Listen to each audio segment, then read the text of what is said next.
Bibi menjemur baju di depan lemari. Kalimat tersebut sama polanya dengan yang ditanya polanya teman-teman sekarang bukan objek. Berarti kalau polanya harus sama juga. Yang mana nih kalau sama polanya?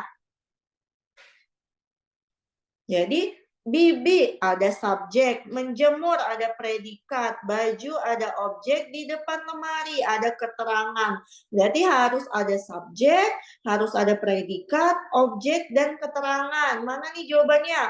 Kalau yang A, tikus, subjek, berlari kencang menuju sumur. Ini berlari ini predikat ya, tapi objeknya nggak ada nih, menuju sumur, ini keterangan udahannya. Jadi yang A salah. Di pasar Bu Rini bertemu tetangganya, tiba-tiba langsung keterangan. Seharusnya subjek dulu kan. Jadi yang B polanya nggak sama. Yang C malam hari, ini udah keterangan, polanya nggak sama. Yang D nelayan, itu subjek, memancing predikat, ikan, objek, di laut, keterangan. Nah, ini mungkin yang kita pilih. Kalau yang katak, subjek, bernafas, predikat, dengan air. Emang katak bernafas dengan, nggak peduli lah ya. Katak bernafas dengan air, itu baru nggak lengkap ya teman-teman, kalimatnya nggak sama polanya sama yang di soal. Jadi jawabannya adalah yang D. Ya, kita lihat jawaban teman-teman. Bernafas itu pelengkap, Kak. Katak bernafas dengan kuning. Kak, Iya. Ya. Kak, misal yang bukan ditanyakan objek, tapi misal ditanyakan subjek, nanti bisa diberi contoh soal, Kak? Ya, boleh. Nanti kalau ada sisa waktunya yang ditanyakan subjek, nanti saya coba kasih contoh soalnya ya teman-teman. Jika yang ditanyakan hubungan subjek yang setara dengan bernafas kata kerja atau iya bernafas predikat ya Kak, besok mulai jam 1 kan? Iya, jam 1 ya kalau besok. Lanjut ke soal nomor 14. Hubungan objek pada kalimat, Sherly menanak nasi. Nah, ini kita udah masuk lagi ke objek ya, teman-teman. Hubungan objek pada kalimat Sherly menanak nasi. Jawabannya adalah menggunakan rice cooker yang ia baru beli kemarin. Berarti menanak nasi sama rice cooker ya di sini kemungkinannya. Maka hubungan yang tepat, melukis, cat air, dan kuas, mencuci baju, mesin cuci, menggunakan mobil saja, di sini nggak ada yang lengkap, memotong kayu, lemari pakaian, menanyakan kabar anak-anaknya melalui telepon rumah. Nah, karena yang nggak lengkap ini E sama C, jadi bisa kita eliminasi. Maka mana nih pilihan jawabannya? Menanak nasi menggunakan rice cooker sama seperti mencuci baju menggunakan mesin cuci. Jadi ada alatnya ya. Alat yang digunakan. Maka jawabannya yang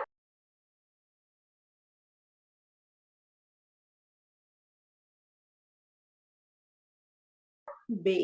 Teman-teman jawabannya betul yang B. Nah, kalau untuk soal analogi di SKD seperti ini atau yang kayak dijelasin di materi, Kak. Kalau SKD 2 tahun yang lalu sama yang kayak di materi ya, teman-teman.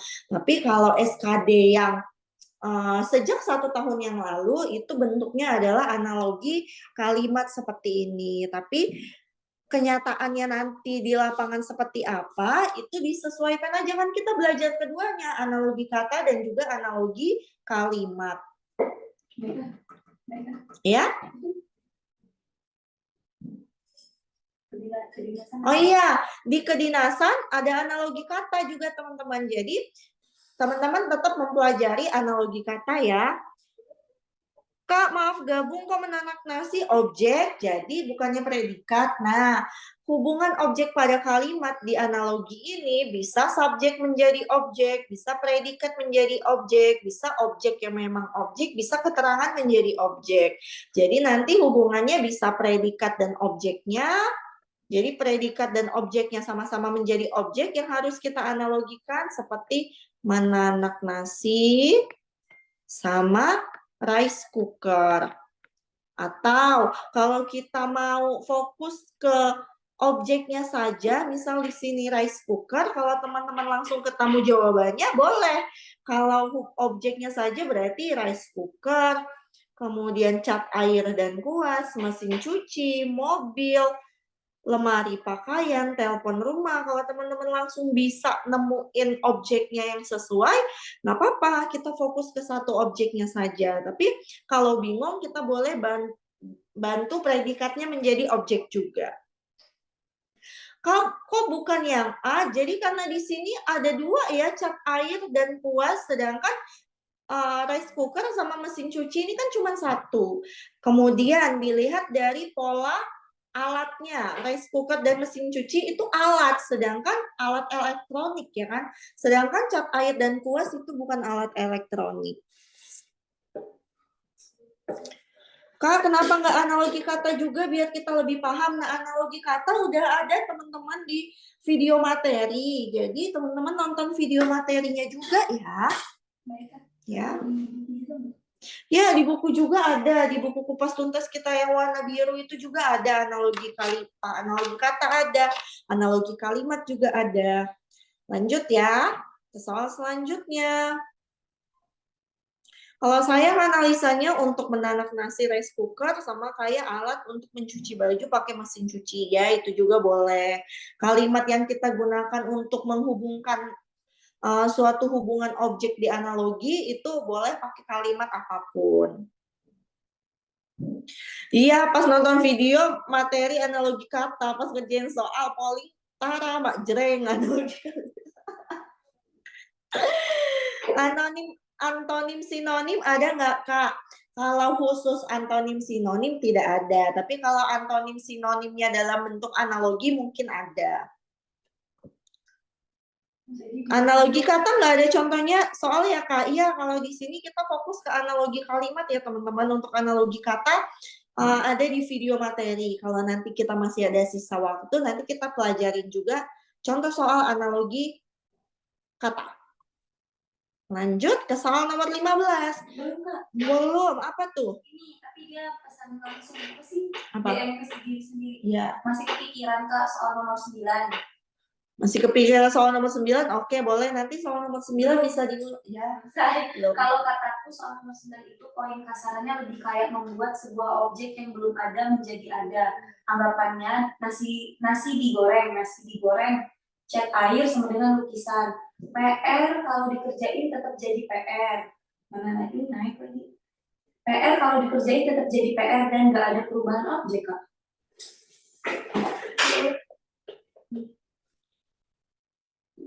Ya, pesan pribadi. DM.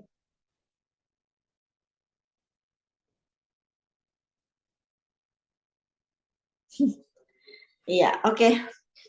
Lanjut ya ke soal nomor 15. Hubungan objek pada kalimat orang Eropa terbiasa makan menggunakan pisau dan garpu. Jadi objeknya pisau garpu. Bimi membersihkan rumah menggunakan alat pel dan pewangi. Ayah membuka baut menggunakan obeng. Ibu memasak nasi goreng menggunakan bahan-bahan pilihan. Rasya membeli sayur dan ayam di pasar besar.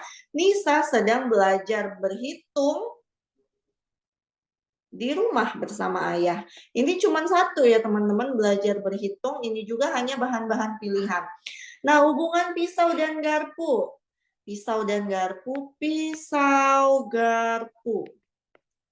Itu sama-sama dua jenis alat makan. Maka mana yang hubungannya sama-sama?